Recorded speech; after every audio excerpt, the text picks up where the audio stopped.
Hello दोस्तों, कैसे हैं आप? उम्मीद करती हूँ कि आप बहुत अच्छे से होंगे। मैं हूँ टैरो रीडर प्रवीण सिंह। मेरे चैनल पर आपका बहुत बहुत स्वागत है। दोस्तों, अभी हम बात कर रहे हैं आजकल हम भागवत पुराण पर। तो अभी आपने हमारा पहला एपिसोड देखा और आपने बहुत अच्छे से उसको सराहा और बहुत अच्छे से आपने व्यूज़ दिए। हमारे आचार्य जी को भी बहुत अच्छे से आपने कमेंट किए हैं। और आप अब हम सेकंड पार्ट आपको बता रहे हैं। अब आपको दूसरे भाग में लेके चलते हैं और श्रीमद् भागवत जी के बारे में आप और कुछ क्वेश्चन मैं उनसे पूछूंगी और आप सुनिएगा और ऐसे ही हमें सराहिएगा और आप हमें कमेंट में लिखकर बताइएगा कि आपको ये कैसा लगा, जिससे कि इस सीरीज़ को मैं आगे भी जारी रख सकूं। तो चलिए बात करते हैं आचार्य जी से। तो अब हम आचार्य जी, आपका सेकंड पार्ट में बहुत बहुत स्वागत है। तो अब आप ये बताइए हमें, श्री भागवत की जो है ये हमारे 7 दिन में ही क्यों ख़त्म की जाती है, 7 दिन में ही क्यों समेटी जाती है ये? जी, श्रीमद् भागवताख्योयम प्रत्यक्षः कृष्ण एव ही। ये श्रीमद् भागवत कथा 7 दिन में ही पूर्ण इसलिए की जाती है क्योंकि सुखदेव महाराज ने जो परीक्षित को कथा सुनाई थी वो 7 दिन में ही सुनाई थी। अच्छा। और परीक्षित को जो शाप लगा था तक्षक का, वो भी 7 ही दिन में मरने का लगा था। थोड़ा इस शाप के बारे में भी बताइएगा। हाँ, ये बात कलयुग के प्रारंभ की है, द्वापर के अंत की और कलयुग के प्रारंभ की बात है कि एक बार राजा परीक्षित शिकार खेलने की इच्छा से जंगल में निकले, कई प्रकार के पशुओं का शिकार किया और जैसे ही एक वट वृक्ष के नीचे आए तो उन्होंने सामने देखा कि एक पैर पर एक बैल खड़ा हुआ है। अच्छा।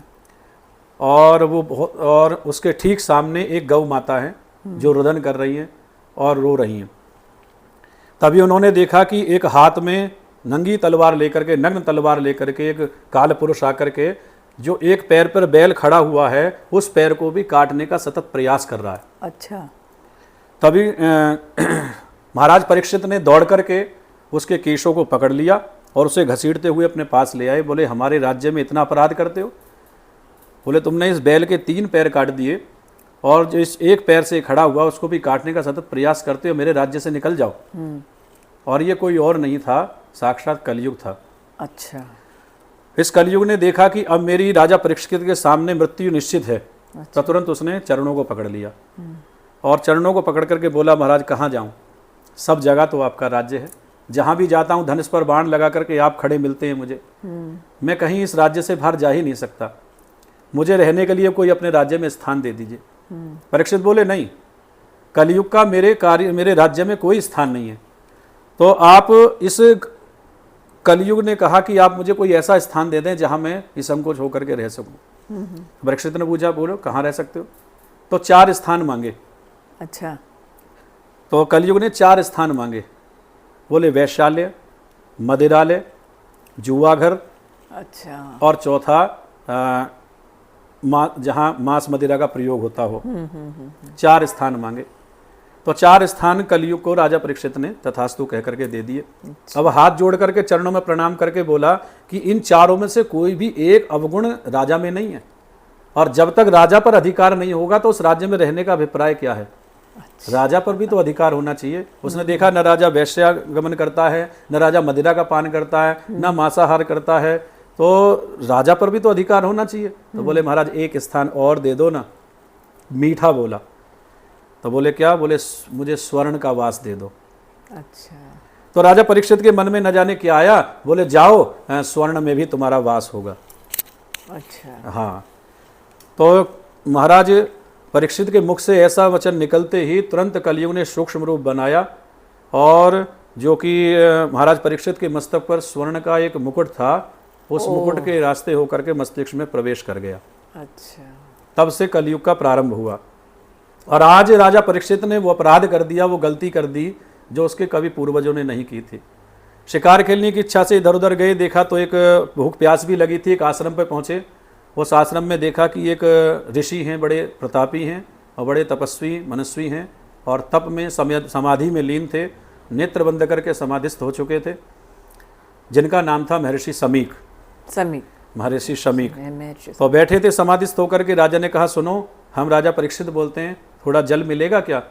हम जंगल में आए हैं और मार्ग भटक गए हैं और थोड़ा सा जल की व्यवस्था हो सकती है क्या? लेकिन समाधिस्थ ऋषि थे, अंदर जा चुके थे। जब काफ़ी समय हो गया, काफ़ी देर हो गई, तो राजा परीक्षित को थोड़ा सा रोष आ गया। और कलयुग का प्रभाव था, क्योंकि कलयुग मस्तिष्क में प्रवेश कर चुका था। तो राजा परीक्षित ने आज वो अपराध कर दिया, वो गलती कर दी जो उसके पूर्वजों ने कभी नहीं की थी। पास में पड़ा हुआ था मरा हुआ सर्प। तो उस परीक्षित ने सोचा कि मुझे जल ना पिलाना पड़े, इसलिए ढोंग कर करके महात्मा बैठ गया है, अभी इसकी खबर लेता हूँ। तुरंत वो अपने बाण से मरा हुआ सांप उठाया और उनके गले में डाल करके चले गए। अच्छा। और समाधिस्थ ऋषि जब समाधि से जागे, गले में सर्प देखा, उतार करके नीचे फेंक दिया, तो विचार भी नहीं किया। उनके पुत्र का नाम था श्रृंगी। महर्षि श्रृंगी जल में अर्घ दे रहे थे भगवान सूर्य को। आकर के बाल गोपालों ने बताया कि तुम्हारे पिताश्री का अपमान करके महाराज परीक्षित चले गए, मरा हुआ सर्प उनके गले में डाल करके चले गए। तो उस ऋषि को बड़ा क्रोध आया। तो उसने गंगा जल उठा करके कमंड से गंगा जल लिया और महाराज शाप दिया कि महाराज परीक्षित को बड़ा अभिमान है कि मुझे कोई दंड नहीं दे सकता, मेरे निरपराध पिता का अपमान करके चला गया। तो आज से 7वें दिन तक्षक नाम का सर्प उसको काटेगा, उसकी मृत्यु हो जाएगी, उसकी अकाल मृत्यु होगी, ऐसा शाप दे दिया। और आकर के पिता के चरणों में रोने लगे। शमीक ऋषि ने कहा, बेटा कोई बात नहीं, राजा परीक्षित हमारे अतिथि थे और उनकी वजह से हम जंगल में निमरण होकर के, निभंकर होकर के विचरण करते हैं। हमें न चोरों का भय है, न डाकुओं का भय है।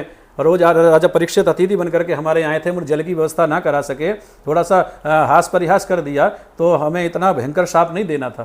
तो तुरंत जाकर के अपने पुत्र से नाना प्रकार से समझाने का सतत प्रयास किया और एक गौरमुख नाम के शिष्य को राजा परीक्षित के पास भेजा कि मेरे तेजस्वी पुत्र ने तुम्हें 7 दिन में मरने का शाप दिया है और राजा परीक्षित चाहें तो 7 दिनों में अपनी मुक्ति कर लें। अच्छा। मुक्ति का उपाय ढूंढ लें।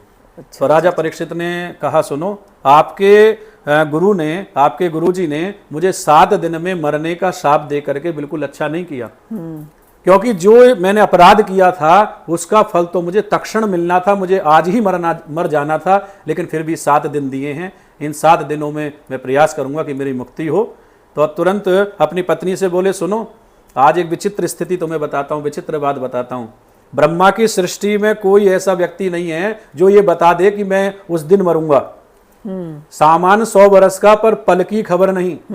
लेकिन मैं पूरी सृष्टि में केवल परीक्षित ही एक ऐसा राजा हूं जो ये कह सकता हूं कि 7 दिन से पहले मेरी मृत्यु नहीं हो सकती, क्योंकि ब्राह्मण ऋषि कुमार का शाप कभी झूठा नहीं हो सकता। मैं 7 दिन से पहले नहीं मर सकता, ये कन्फर्म हो गया। तो राजा परीक्षित ने तुरंत एक क्षण में सारे राजसी वस्त्रों को त्याग दिया। अच्छा। और एक छोटी सी भीनी सी धोती पहनी और तुरंत शुक्रताल, मुजफ्फरनगर, उत्तर प्रदेश मुजफ्फरनगर क्षेत्र में बहुत शुक्रताल मशहूर है। हाँ, शुक्रताल एक क्षेत्र है, वहां पर गंगा किनारे बैठ गए। हजारों ऋषि आ गए, क्योंकि जब निरपराध किसी राजा को दंड मिलता है तो समस्त प्रजा को दुख होता है। तो समस्त ऋषि प्रजा समस्त आकर के वहां विराजमान हुए और सभी ने नाना प्रकार के उपाय बताए, लेकिन कोई भी ये कन्फर्म नहीं कर पाया कि आखिर 7 दिन में मुक्ति कैसे मिले। तो भगवान शुकदेव महाराज का आगमन हुआ और भगवान शुकदेव ने 7 दिन तक श्रीमद् भागवत कथा का श्रवण किया और 7वें दिन ही परीक्षित को मोक्ष मिल गया। और तो 7 दिन में कथा इसलिए होती है क्योंकि महाराज परीक्षित को 7 दिन का शाप मिला था, 7 दिन में मरने का शाप मिला था और 7 दिन में ही उनकी मृत्यु हुई। और एक और बात कि रवि से लेकर के शनि तक 7 ही दिन होते हैं। जी जी जी, 7 ही दिन होते हैं। इन 7 दिनों में ही हमारा जन्म होता है, इन्हीं 7 दिनों में हम युवा होते हैं, इन्हीं 7 दिनों में हम वृद्ध होते हैं और इन्हीं 7 दिनों में हम मर जाते हैं। हम पुण्य भी इन 7 दिनों में ही करते हैं, पाप भी इन्हीं 7 दिनों में करते हैं। और देखा जाए तो वृंदावन की जो परिक्रमा है, गोवर्धन की जो परिक्रमा जी, है, जी, जी। वो भी 7 ही कोस की है। 7 कोस की है। और गोवर्धन जहाँ स्थित है, उस गोवर्धन के एक भाग वृंदावन, उस गोवर्धन से एक भाग बरसाना, उस गोवर्धन से एक भाग मधुपुरी यानी मथुरा और उस गोवर्धन से एक भाग यानी गोकुल। ये 4 धाम उस वृंदावन में बसे हैं। सबकी दूरी 7 कोस ही है। ब्रज 84 कोस में 4 धाम निज गाम, वृंदावन और मधुपुरी बरसानो नंदगांव। आश्चर्य की बात यह है कि वृंदावन गोवर्धन से 7 कोस की दूरी पर है, बरसाना गोवर्धन से 7 कोस की दूरी पर है और नंदगांव बरसाने से 7 कोस की, गोवर्धन से 7 कोस की दूरी पर है। और जो मथुरा है वो भी गोवर्धन से 7 कोस की दूरी पर है। और भगवान श्री कृष्ण ने 7 वर्ष की अवस्था में ही 7 दिन 7 पर्यंत गोवर्धन पर्वत को भी 7 ही वर्ष की अवस्था में अपनी कंकी उंगली पर धारण किया था। इंद्र ने जो बारिश की थी, वर्षा की थी, वो भी 7 दिन लगातार की थी। और भगवान श्री कृष्ण 7 वर्ष की अवस्था में ही गोवर्धन को उठाया था। और कहते हैं इन 7 दिनों में ही परीक्षित की मुक्ति हुई। इन्हीं 7 दिनों में सुखदेव महाराज ने परीक्षित को कथा श्रवण किया। इसीलिए ये भागवत कथा भी 7 दिन में ही होती है। दर्शकों, मैं उम्मीद कर रही हूँ कि आपको बहुत अच्छा लग रहा होगा सुनने में। कितना सारा ज्ञान हमें आज मिल रहा है आचार्य जी के द्वारा। चलिए और आगे इस चर्चा को बढ़ाते हैं। तो अभी मेरे को तो ये समझ में ये भी आ रहा है कि जैसे मोक्ष की बात कर रहे हैं आप, तो जो भी इस कथा को श्रवण भी करता है तो मुझे तो ऐसा लगता है कि उसको भी मोक्ष की प्राप्ति होती है। जी जी, बहुत अच्छा प्रश्न किया है। अब चर्चा करें कि इस कथा को सुनने मात्र से मोक्ष मिल जाता है, तो ये बिल्कुल सत्य है। लेकिन किसको मिलता है, हाँ, इस ये पे प्रश्न थोड़ी सी है। चर्चा करेंगे। हाँ जी, हाँ जी। एक बार सबसे पहले जो कथा हुई सनकादि ऋषियों ने नारद जी को सुनाई थी जी।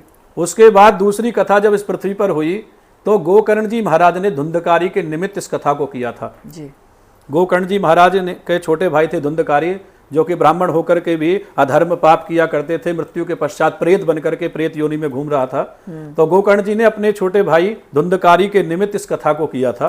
तो धुंधकारी के लिए एक सप्त ग्रंथि का एक बांस मंगाया और वो अपने सीधे हाथ की तरफ व्यास गद्दी की तरफ आमंत्रित किया और उसको कहा कि धुंधकारी तुम आकर के सप्त ग्रंथि वाले इस बांस में आकर के बैठ जाओ। अच्छा। 7 ग्रंथ की बांस में आकर के बैठ जाओ और जैसे जैसे एक दिन की कथा पूरी होगी वैसे वैसे ग्रंथि फटती चली जाएगी। अच्छा। तो तुम्हारा मोक्ष हो जाएगा। तो जैसे ही 7वें दिन की कथा पूर्ण हुई तो सप्त ग्रंथि का जो बांस था उसमें 7वीं ग्रंथि जो थी एकदम से फटी और धुंधकारी प्रेत से देव योनि में परिवर्तित हो गया। अच्छा। आकाश से विमान आया और धुंधकारी ने भगवान को प्रणाम किया और अपने भाई गोकर्ण को प्रणाम किया। बोले भैया आपने बड़ी कृपा की, बड़ा आपने मुझ पर उपकार किया कि देखो मैं तो मोक्ष को प्राप्त हो गया, आकाश से विमान आया और मैं तो स्वर्ग जा रहा हूँ। तो तुरंत गोकर्ण जी महाराज ने कहा सुनो, देवदूतों से कहा कि सुनो ये सब क्या हो रहा है। बोले महाराज 7 दिन पर्यंत इसने कथा सुनी है ना, तो इसलिए इसके लिए विमान आया है और ये अब स्वर्ग जाएगा। बोले अत्रैवो बहवा संति श्रोतारो मम निर्मला, यहाँ हजारों मेरे श्रोताओं ने भक्तों ने इस कथा को श्रवण किया है, तो विमान केवल धुंधकारी के लिए क्यों आया? कथा तो सबने सुनी है, सबने सुनी। तो इसलिए विमान आना चाहिए। यदि भागवत कथा से मोक्ष होता है, यदि ये बात सत्य है, तो अकेला धुंधकारी के लिए विमान क्यों आया? अत्रैव भैवा संति श्रोतारो मम निर्मला, ये निर्मल श्रोता जितने बैठे हैं इनके लिए भी विमान आना चाहिए। हाँ। तो हाथ जोड़ करके देवदूतों ने कहा, बोले महाराज जिस लगन से और जिस चिंतन से और जिस एकाग्रता से धुंधकारी ने कथा का श्रवण किया उससे ये लोग ना कर सके। हाँ, ये बात है। तो कथा जब होती है तो हमें चिंतन करना चाहिए, चिंतन करना एकाग्रता रहनी चाहिए कि इस कथा का मेरे जीवन के साथ में कितना संबंध है। कथा सुनने के बाद में घर पर जाकर चिंतन करना चाहिए और उस कथा का एक एक मर्म को, एक एक तत्व को अपने अंतर हृदय में बसा करके गोविंद की कृपा का वर्णन करना चाहिए। और उसका चिंतन करके व्यक्ति जब उसका चिंतन कर लेता है तो उसे मोक्ष की प्राप्ति हो जाती है। वैसे तो जीवित अवस्था में भी मोक्ष मिल सकता है। मोक्ष किसे कहते हैं? बोले मोह नाम क्षयः इति मोक्षः। जिसने जीवित अवस्था में मोह का परित्याग कर दिया हो, त्याग कर दिया हो, मोह को छोड़ दिया हो, उसे जीवित अवस्था में भी मोक्ष की प्राप्ति हो जाती है। और मृत्यु पर्यंत तो भगवान की प्राप्ति, गोलोक की प्राप्ति, वैकुंठ धाम की प्राप्ति तो भागवत श्रवण से हो ही जाती है। लेकिन उसके लिए चिंतन बहुत जरूरी है कि हमने चिंतन और एकाग्रता से कितनी देर कथा श्रवण। क्योंकि मैं देखती हूँ ना कई बार कि जैसे जाते हैं श्रीमद् भागवत में तो कुछ बातें होती रहती हैं, वो लोग ध्यान नहीं करते हैं, आए बीच में आए बैठे फिर चले गए आधे घंटे के लिए। तो इससे आपका यही संदेश है कि अगर आप भागवत जा रहे हैं तो आप एक तो पूरे 7 दिन आप एकाग्र होकर चिंतन करके उस कथा को सुने, तब आपको पूरा मोक्ष उसका मिलेगा। और घर आके भी आप उसी रसधारा में रहें, आप उसी रसधारा में चिंतन करें आप। मतलब ये इसका एक बहुत बड़ा संदेश है। अच्छा, एक वो बहुत सिंपल सा क्वेश्चन एक बच्चे ने भी पहले पूछा था मुझसे कि जब ये हम श्रीमद् भागवत कथा करते हैं तो हम जो कलश यात्रा निकालते हैं उसमें कितने कलश का प्रावधान होता है और वो किस लिए निकाली जाती है? कलश यात्रा का प्रारंभ जिस दिन कथा प्रारंभ होती है उस दिन प्रथम दिवस के दिन ही कलश यात्रा हुआ करती है। उसके पीछे कारण ये है कि पहले तो गांव में जिस समय कथा होती थी तो गंगा नदी से कलश भर करके लाया करते थे जी। और वो गंगाजल शीश पे रख करके माताएं, सौभाग्यवती महिलाएं उस कलश को ला करके कथा मंडप में स्थापित करती थी, और 7 दिन तक जब कथा होती थी तो उस कथा के प्रभाव से उसका जल अभिमंत्रित हो जाता था। और कलश में बात करें तो संख्या कितनी होनी चाहिए? कम से कम 11 कलश अवश्य होने चाहिए, जिनमें 5 रुद्र कलश होते हैं, जिनमें 5 समस्त देवी देवताओं के कलश होते हैं, जिसमें 1 प्रधान कलश होता है। तो कम से कम 11 होने चाहिए। अधिक से अधिक जितने हो जाएं, 108 हो जाएं, 51 हो जाएं, 1008 हो जाएं, अधिक से अधिक जितना हो जाए, अधिक से अधिकम फलम, जितना ज़्यादा होगा उतना ज़्यादा फल मिलेगा। और कहते हैं कलश से शीश पर धारण करके कथा मंडप तक जो महिलाएं लाती हैं, जो माताएं लाती हैं, उनको एक एक पग पर एक एक अश्वमेघ यज्ञ का फल प्राप्त होता है। अच्छा, 1000 यज्ञ करने पर और 1 वाजसेय यज्ञ होता है, और 3 वाजसेय यज्ञ करने पर 1000 वाजपेय यज्ञ का फल प्राप्त होता है, और 11000 वाजपेय यज्ञ करने पर 1 अश्वमेघ यज्ञ होता है। तो जो माताएं हमारी कलश धारण करके शीश पे कथा मंडप तक लाती हैं, उन्हें एक एक पग पर 1-1000 अश्वमेघ यज्ञ का फल प्राप्त हो जाता है। तो ये बड़ा पुण्य का काम, बहुत पुण्य का, महान पुण्य का कार्य है। इसमें एक मुझे जिज्ञासा और है कि क्या ये जो हम श्रीमद् भागवत करते हैं उसमें क्या वो मैरिड मतलब एक जोड़े के रूप में ही की जा सकती है, या जो कोई अलग से भी कोई मतलब अकेला व्यक्ति भी कर सकता है? हाँ, अब बात करें इस विषय को लेकर के तो देखें, नारद जी की तो कोई धर्मपत्नी है नहीं जी, और नारद जी तो बिल्कुल सन्यासी हैं। तो नारद जी को कथा सनकादि ऋषियों ने, सबसे पहली कथा सनकादि ऋषियों ने नारद जी को सुनाई थी। अब नारद जी वहां से जोड़ा कहाँ से लाए? तो जो अनमैरिड हैं और जो कथा श्रवण कराने का मन में संकल्प लेते हैं, मतलब अनमैरिड भी है जिनके साथ कुछ मिस हैपनिंग हो गई, हाँ, या हाँ, किन्हीं के हस्बैंड नहीं है, या किन्हीं की वाइफ नहीं है, या अकेली कोई लेडी, या अकेला कोई मेल, तो वो भी इस कथा को करा सकते हैं। तो उसका ये है कि एक नारियल सफेद कपड़े में बांध करके अपने सीधे हाथ की तरफ रख लें। अच्छा, और फिर वो उस कथा को संकल्प लेकर के करा सकते हैं। वही फल मिलेगा जो एक पुरुष को मिलता है, स्त्री को मिलता है जोड़े के साथ में। नहीं, वो तो आपने ये बताया कि जिनका शायद दुनिया में नहीं है कोई, मतलब जो शायद मतलब स्वर्ग से धार गए, आप ये शायद उनके लिए बता रहे हैं। लेकिन आजकल जैसे वैसे भी तो संबंध विच्छेद हो जाते हैं ना, हाँ, तो मतलब वो तो जैसे जीवित है माना किसी का, और वो अकेले कोई ये लेडी या कोई फीमेल मेल कराना चाह रहा, उसका क्या है फिर? तो वो भी इस कथा को कर सकते हैं संकल्प उनके लिए कुछ? हाँ, उनके लिए कोई विशेष नियम नहीं है। अच्छा, एक सुपारी लेकर के हाथ में लेकर के संकल्प करके, अच्छा, और बस इस कथा को करा सकते हैं संकल्प लेकर के, मुख्य यजमान के रूप में बन करके। कोई इतना नियम संयम इसका कथा का नहीं है। कि बात है कथा का महत्व का। जिसने कथा के महत्व को जाना है वो किसी भी प्रकार से ये न केन उपाय नो, किसी भी उपाय से, किसी भी उससे मन को भगवान के चरणों में लगा करके किसी भी प्रकार से इस कथा का संकल्प करके कथा प्रारंभ करा सकते हैं। कोई इसमें नियम की इसमें कोई मतलब ऐसे जैसे कोई यंग एज की कोई उम्र तो नहीं है? नहीं, कभी भी जैसे कोई माना शादी जिसके 1 साल हुआ है या 1.5 साल, वो भी कपल करा सकता है, मतलब वो भी करा सकता है, कोई हानि नहीं ये है किसी प्रकार। क्योंकि कुछ जिज्ञासाएं ऐसी हैं कि जो बहुत से लोग नहीं जानते, मैं इसलिए आपसे ये सब चीजें पूछ रही हूँ मैं। तो इसके लिए आप जैसे ये श्रीमद् भागवत करते हैं, तो आप तो जैसे होते ही हैं कथा में, तो आपके साथ भी मतलब कितने आपके मध्य पंडित जी आचार्य होते हैं जो आपके साथ इन 7 दिन की कथाओं को पूर्ण करते हैं? जी, जैसे श्रीमद् भागवत कथा का आयोजन होता है तो उसमें 3 से 4 लोग तो संगीत वाले होते हैं हमारे साथ, जो कि हमारा संगीत के माध्यम से साथ देते हैं, और 2 ब्राह्मण होते हैं जो एक मूल पाठ कराते हैं, और एक प्रतिदिन की पंचांग पीठ आदि पूजा, नवग्रह पूजा आदि कराते हैं। तो कम से कम हमारे 7 लोगों की टीम इस कथा में रहती है। उनका ही देखा जाए तो कुछ खर्चा जो भी होता है उनका ही होता है, बाकी भागवत का कोई शुल्क नहीं है। और भागवत का शुल्क वैसे आजकल लोगों ने रख दिया है, कोई 11,000, कोई 31,000, कोई 50,000, कोई 1 लाख रुपए, लेकिन भागवत का तो कथा का मूल्य आप दे ही नहीं सकते, क्योंकि भागवत अमूल्य है और इस कथा का कोई मूल्य नहीं है। तो अच्छा, इसमें एक जैसे हम ये भागवत कथा कराते हैं तो उसके बाद हमने देखा है कि भंडारों का आयोजन किया जाता है। जी।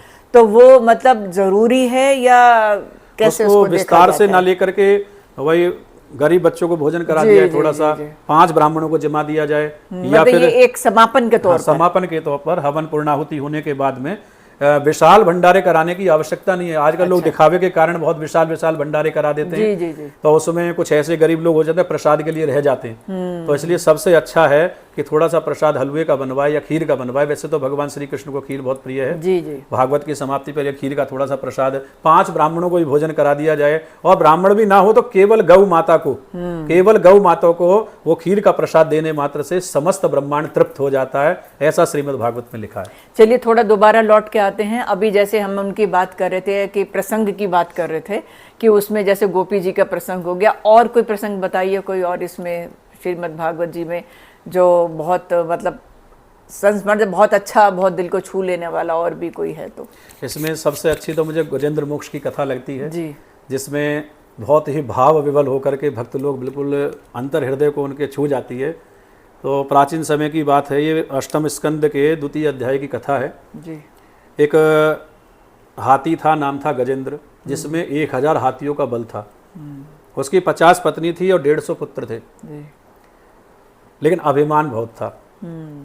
जंगल से जहाँ से निकलता था वहीं से किसी से बोलता, सुनो सब ठीक है, अगर कोई दिक्कत हो तो मुझे बताना, मैं इस जंगल का राजा हूँ और 1000 हाथियों का बल है मुझ में। तो बड़ा अभिमान था। एक बार अपने पुत्र एवं अपने पत्नियों के साथ में एक तालाब में जल पीने की इच्छा से गया। वहाँ सरोवर में जल पीने लगा तो उस सरोवर में रहता था एक ग्राह। अच्छा। मगरमच्छ बोलते हैं हाँ जिसको। जी, मगरमच्छ। हाँ, तो उस ग्राह ने धीरे धीरे करके उसके पैर को पकड़ लिया। अच्छा। उस गजेंद्र के पैर को पकड़ लिया। अब गजेंद्र ने सोचा वो छोटा सा जीव है, मुझे क्या हानि पहुंचाएगा, पहले थोड़ी सी जल क्रीड़ा कर लूं, उसके बाद देखता हूं इसको। अभिमान था। तो धीरे धीरे उस ग्राह ने उसके रक्त को चूसना प्रारंभ किया, रक्त को पीना प्रारंभ किया। अब उसे गजेंद्र को लगा कि थोड़ा कमजोर होता जा रहा हूं, मैं निर्बल होता जा रहा हूं। तो उसने उसके साथ में युद्ध प्रारंभ किया। लेकिन जल के जीव की शक्ति जल में और ज्यादा प्रबल हो जाती है। जल का जीव है तो उसमें शक्ति ज्यादा आ जाती है। तो ग्राह ने धीरे धीरे कर उसके पैर को नीचे की ओर खींचना प्रारंभ कर दिया। अब उसे लगा कि मैं निर्बल हो गया, तो उसने अपने पुत्रों को पुकारा। 150 पुत्र थे, सबने सूंड में सूंड डाल करके उसको खींचने का प्रयास किया, लेकिन सफल ना हो सके। उसने पत्नी को पुकारा, 50 पत्नियां थी, 50 पत्नी 150 पुत्र एक साथ मिलकर के उस गजेंद्र को बाहर निकालने का सतत प्रयास किया, और 3 दिन बीत गए। अच्छा। लेकिन फिर भी उसको वहां से बाहर ना निकाल सके। प्रयास किया, सतत प्रयास किया, लेकिन फिर भी सफल ना हो सके। पत्नी और बच्चे मुख मोड़ करके चले गए। अच्छा। हाँ, बोले देखो अब आप निकलने वाले तो हो नहीं, और बच्चों ने 3 दिन से भोजन नहीं किया है, तो स्वामी अब हम तो जा रहे हैं, अब आप अपना देख लेना। ये भी कैसा करुण प्रसंग है ना कि आप उन्हीं को छोड़ के। तो गजेंद्र के मन में बड़ी ग्लानि हुई। बोले जिन बच्चों के लिए मैंने पाप भी किया, पुण्य किया, जिन पत्नी के लिए मैंने पुण्य किया, पाप किया, आज वो इस संकट की घड़ी में मुझसे मुख मोड़ करके चले गए। तो बड़ी ग्लानि हुई उसको। उसने खुद प्रयास किया लड़ने का, युद्ध करने का, और लड़ते लड़ते लड़ते लड़ते जब एक जौ के बराबर सूंड उसकी केवल ऊपर रह गई, पूरा नीचे तालाब में सरोवर में चला गया, तब उसने प्रभु को पुकारा। अच्छा। कि गज और ग्राह लड़े जल भीतर, लड़त लड़त गज हारे, जो भर सूंड रही जल ऊपर, तब हरि नाम पुकारे। केवल जौ के बराबर से सूंड ऊपर रही ना, तब उसने बराबर में पड़ा था एक कमल का फूल उठा करके ऐसे ही आकाश की ओर उछाला। बोले नारायण अब सिवा तेरे मेरे कोई नहीं है, मुझे आके बचा ले।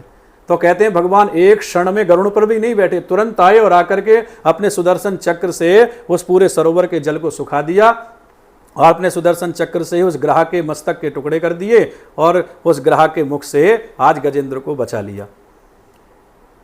तो गजेंद्र मोक्ष की कथा इतनी प्रभावशाली है, इतनी चमत्कारी है, दिल को छू जाती है, करुणा का भाव है, और इससे में बहुत बड़ा संदेश मिलता। वही मैं आपसे पूछने वाली थी कि मतलब इतना बड़ा संदेश है कि आप वही जैसे कि आप अधर्म करते हैं, इतने पाप करते हैं, आप अपने परिवार को, अपने बच्चों के मोह में बंधे रहते हैं। हाँ, ये आप बताइए, अपने शब्दों में बताइए आप इसको। तो इसे यही प्रश्न एक बार परीक्षित जी महाराज ने सुखदेव से किया था कि भगवान आपने ये कथा मुझे सुनाई। तो सुखदेव महाराज कहते हैं परीक्षित अच्छा ये बताओ कि ये कथा मैंने तुम्हें क्यों सुनाई, गजेंद्र मोक्ष की कथा क्यों सुनाई। परीक्षित ने कहा प्रभु आप सुना रहे थे मैं सुन रहा था। अच्छा। हाँ, आप सुना रहे थे मैं सुन रहा था। बोले नहीं, ये कथा मैंने तुम्हें इसलिए सुनाई, जब संसार का कोई बल काम नहीं आता तब नारायण भगवान की, परमात्मा की कृपा याद आती है। सुनेरी मैंने निर्बल के बलराम। उसने सबको पुकारा, पत्नी को पुकारा, बेटों को पुकारा, पुत्रों को पुकारा, लेकिन संसार से जब वो हार गया तब उसने भगवान नारायण को पुकारा और बिल्कुल सच्चे भाव से पुकारा।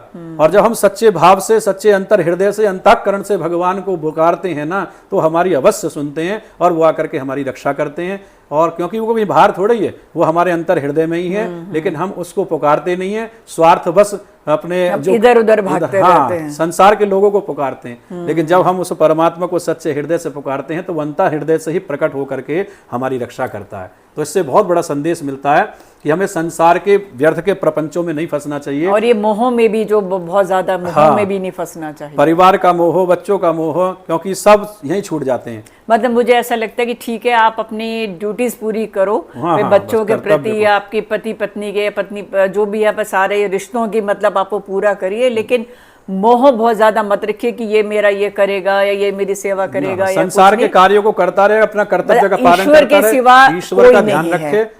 मन कर से कर्म करहु विधि नाना, ये जो शरीर है, ये जो हाथ हैं, इनसे संसार के कार्य करते रहे, लेकिन मन राखे सो कृपा निधाना।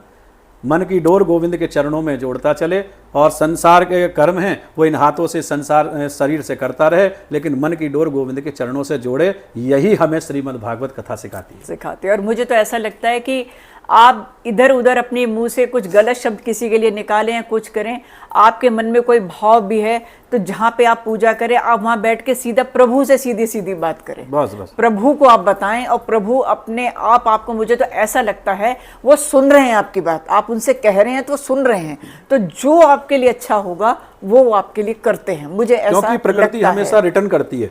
आप अगर अच्छा किसी के लिए कहेंगे तो आपको अच्छा मिलेगा, यदि आप किसी के लिए गलत कहेंगे तो वो भी आपको रिटर्न मिलेगा। प्रकृति हमेशा रिटर्न करती है। नहीं, ये चीज चलो बच्चों पे या उस पे इसलिए लागू नहीं हम लोग करते हैं कि उनको हम थोड़ा सुधारने के लिए हम ये चीजें करते हैं, वो अनुशासन में आने के लिए, उनको संस्कार डालने के लिए करना पड़ता है। लेकिन वैसे आप किसी के लिए गलत कर रहे हैं, कुछ चालबाजी कर रहे हैं, कुछ उसका मतलब वैसे किसी अपने स्वार्थ के लिए किसी का दिल दुखा रहे हैं, वो उस चीज की बात है। बाकी आप किसी को कुछ सिखा रहे हैं, अनुशासन कर रहे हैं, वो एक अलग चीज है। तो इसमें यही है कि देखा जाए तो संसार में सब कुछ है, लेकिन आपको जो मिलना है वो प्रभु से ही मिलना है।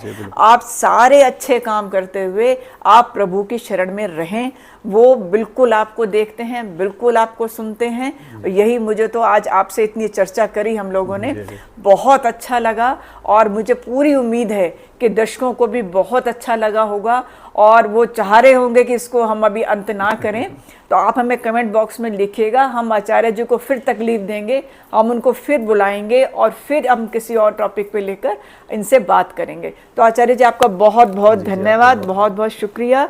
और मैं अब आपसे आज्ञा लेती हूँ। आप स्वस्थ रहिए, खुश रहिए, मिलते हैं हम अगले पॉडकास्ट में मिलेंगे आपसे। नमस्ते। नमस्कार।